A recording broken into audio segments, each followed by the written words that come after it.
केंद्रीय गृह मंत्री बिहार आ रहे हैं। उनकी अध्यक्षता में पूर्वी क्षेत्रीय परिषद की बैठक होगी।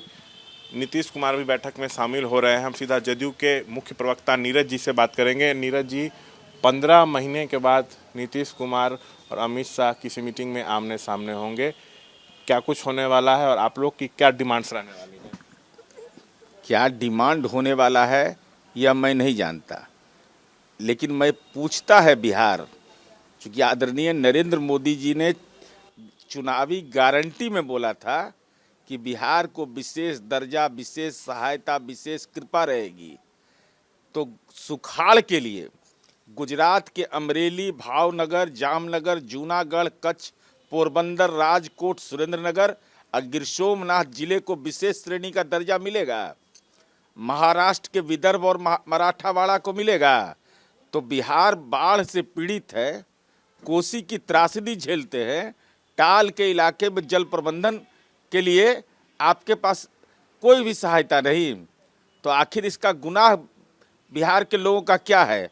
और आदरणीय प्रधानमंत्री जी ने 2014 में कहा था कि नदियों से बाढ़ की सुरक्षा हेतु नेपाल से वार्ता कर हाई डैम बनाएंगे।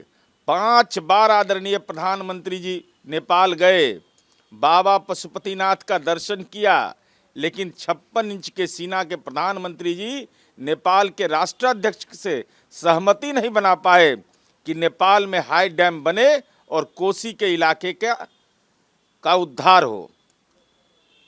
माननीय अमित शाह जी, हम यह जानना चाहते हैं, आप तो नरेंद्र मोदी जी के पॉलिटिकल केयर टेकर हैं, तो स्वाभाविक है कौशल विकास विश्वविद्यालय आपने कहा था 1000 करोड़ का, तो कोसी के नदी में बनाए हैं कि पूर्णिया में इसे एयरपोर्ट बना दिए, इसे पताल में बना दिए हैं? जरा उसका लोकेशन स्पष्ट करिए। और पैकेज का हाल यह है कि 3094 करोड़ एग्रीकल्चर सेक्टर में हुआ है। 8 वर्ष हो गए, अब तक मात्र 150 करोड़ 34 लाख रुपया ही बिहार को मिला है। तो ये अमित शाह जी, आपको तो जवाब देना होगा। राष्ट्रीय सुरक्षा के प्रति कैसे लापरवाह है ये। भारत नेपाल सीमा सड़क बनना है। कमेटी ने रिपोर्ट दिया कि 500 मीटर से ज़्यादा दोनों की सीमा में अंतर नहीं होना चाहिए, लेकिन उसको धत्ता बता करके केंद्र सरकार ने 20 से 40 किलोमीटर कर दिया दोनों के बीच की दूरी, भारत और नेपाल का। और हालात यह है कि 2016 तक वह सड़क बन जानी थी, 2023 के दिसंबर तक नहीं बना है। और बिहार सरकार ने नाबार्ड से ऋण लेकर के 928 करोड़ 77 लाख रुपया लेकर के 40 बड़े और 81 छोटे पुल पुलियों का निर्माण करा चुकी है। तो राष्ट्रीय सुरक्षा के प्रति भी आप लापरवाह है, यह स्पष्ट करिए जी। कुछ नया राजनीति में देखने को मिल सकता है? दोनों मिल रहे हैं, दोनों दिग्गज नेता हैं। जनरली अमित शाह और नीतीश कुमार की मुलाकात हो नहीं रही थी जब से महागठबंधन की सरकार बनी है।